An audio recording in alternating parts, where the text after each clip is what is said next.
पांडव काल से समय से जुड़े ऐतिहासिक गुसोता महादेव मंदिर में महाशिवरात्रि पर्व के लिए तैयारियां जोरों से की जा रही हैं। गुसोता महादेव मंदिर परिसर को सजाने के लिए बेंगलुरु से टनों के हिसाब से मंगवाए गए स्पेशल फूलों से सजावट की जा रही है। महाशिवरात्रि पर्व पर हर साल ही मंदिर परिसर में पूरे हिमाचल से श्रद्धालु आते हैं। बता दें कि पांडव काल से स्वयं भू शिवलिंग के दर्शन मात्र से ही भक्तों के दुख कष्ट दूर होते हैं। मान्यता है कि गुसोता महादेव मंदिर में स्वयं भू शिवलिंग में पूजा अर्चना करने के साथ एक लोटा जल अभिषेक करने से मन की मुराद पूरी होती है। कहा जाता है कि पांडव काल में गुसोता महादेव मंदिर में पांडवों ने कुछ समय बिताया था। मंदिर के महंत राघवानंद गिरी महाराज ने बताया कि महाशिवरात्रि पर्व के लिए विशेष तैयारियां की जा रही हैं और फूलों को बाहर से मंगवाया गया है। उन्होंने कहा कि 18 फरवरी को शिवरात्रि के पर्व के दिन हिमाचल, पंजाब व हरियाणा से भक्त पहुंचते हैं। उन्होंने बताया कि मंदिर में एक लोटा जल चढ़ाने से हर कष्ट से मुक्ति मिलती है। उन्होंने बताया कि हजारों वर्ष पुराने मंदिर के प्रति लोगों की अपार आस्था है। राघवानंद गिरी महाराज ने बताया कि हल जोतते समय पिंडी टकराई थी और तीनों जगहों से धाराएं बही थी।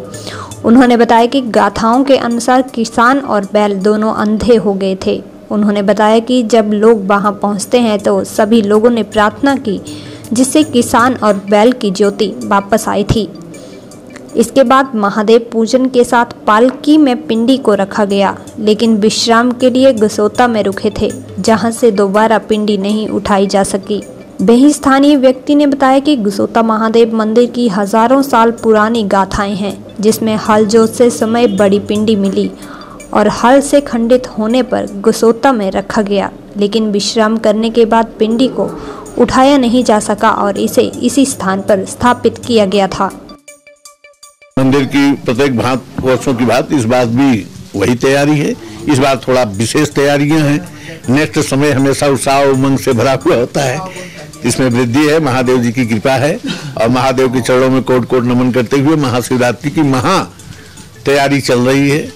फूल भी बाहर से सब आ गए हैं, आ भी रहे हैं और चारों तरफ जो है साजो सज्जा और भव्य सजावट के लिए सभी लोग लगे हुए हैं। पूरी तैयारी चल रही है। आने वाला 18 फरवरी दिन शनिवार को यह भव्य जो महाशिवरात्रि का पर्व है, जिसमें दूर दराज से पूरे हिमाचल प्रदेश से ही नहीं, जो नदी की जितने भी छूते हुए राज्य हैं, हरियाणा हुआ, पंजाब हुआ, दिल्ली से भी यहाँ असंख्य संख्याओं में भक्त लोग आते हैं जय जयकारा करते हुए महादेव का दर्शन। और एक लोटा जल हर कष्ट का हल है, हर समस्या का हल है। इस उम्मीद से महादेव गुसोता वरदानी है, वरदान देते हैं। सभी भक्तों पर इनकी कृपा बरसती है।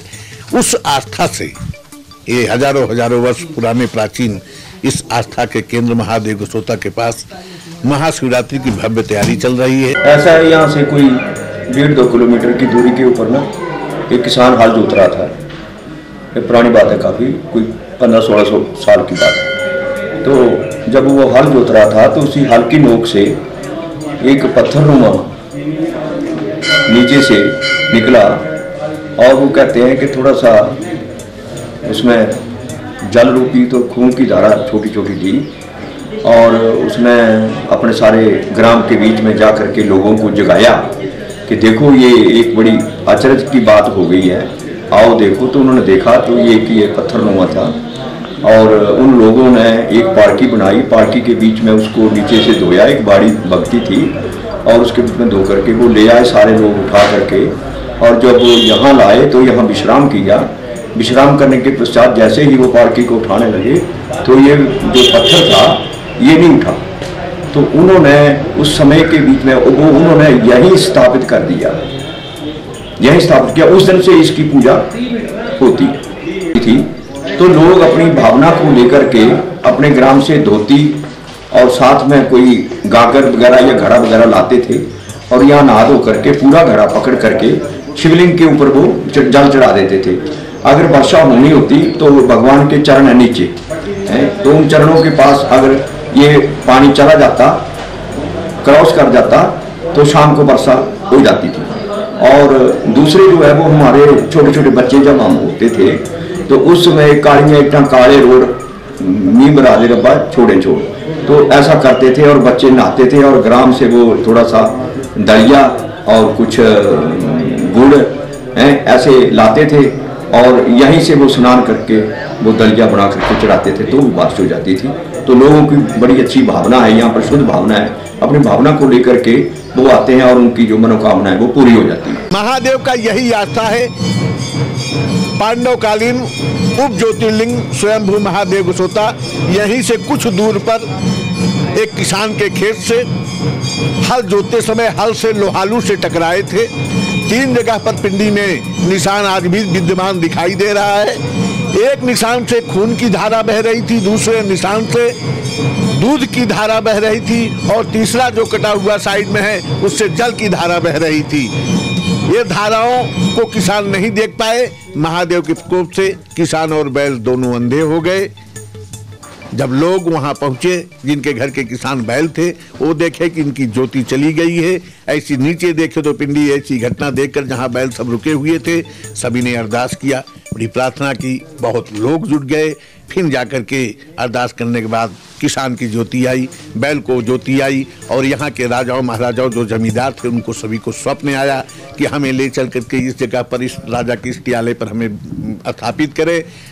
21 पंडितों ब्राह्मणों के द्वारा गाजे बाजे के साथ महादेव का पूजन करके पालकी पर बैठाल करके सभी लोग चल दिए। यहाँ आकर के रुक गए कि थोड़ा गर्मी का सीजन है, तब तो जंगल था, ये सड़क वड़क नहीं थे, घनघोर जंगल था। यहाँ पर रोक करके कि थोड़ा जल पी लें, कुछ बीड़ी से हुक्का कर ले, फिर चलते हैं। रख करके जब ये लोग किए, जब दोबारा महादेव को पालकी उठाना चाहे तो महादेव यहाँ से टस से मस नहीं, लाख कोशिश के बावजूद महादेव यहाँ विराजमान हुए और यहाँ के लोगों को, जमींदारों को, राजाओं को स्वप्न में दिए कि अब हमारी यही व्यवस्था करो, हम यहाँ विराजमान हो गए हैं। उसके बाद जो यहाँ के जमींदार थे, शक्तिशाली थे, उन्होंने यहाँ जमीन दिया। 550 कैनाल जमीन महादेव के नाम पर आज भी है और संपूर्ण सुख सुविधाओं महादेव स्वयं क्षेत्र के सभी की वरदायिनी है, सभी पे कृपा किए। जिसको संतान नहीं थी उसको संतान पुत्र प्राप्त हुआ। और आज भी कहावत प्रसिद्ध है, जय महादेव गोसोता, एक एक पाता दो दो होता। तो सभी के मनोकामनाओं की पूर्ति करने वाले स्वयंभू महादेव गोसोता की कोटि कोटि प्रणाम करते हुए हम इनके गुणों का वर्णन नहीं कर सकते हैं, लेकिन जो ऐतिहासिक हजारों वर्ष पुराना इतिहास है उसी का हम सूक्ष्म वर्णन आपसे किए। बोलिए गोसोता महादेव की।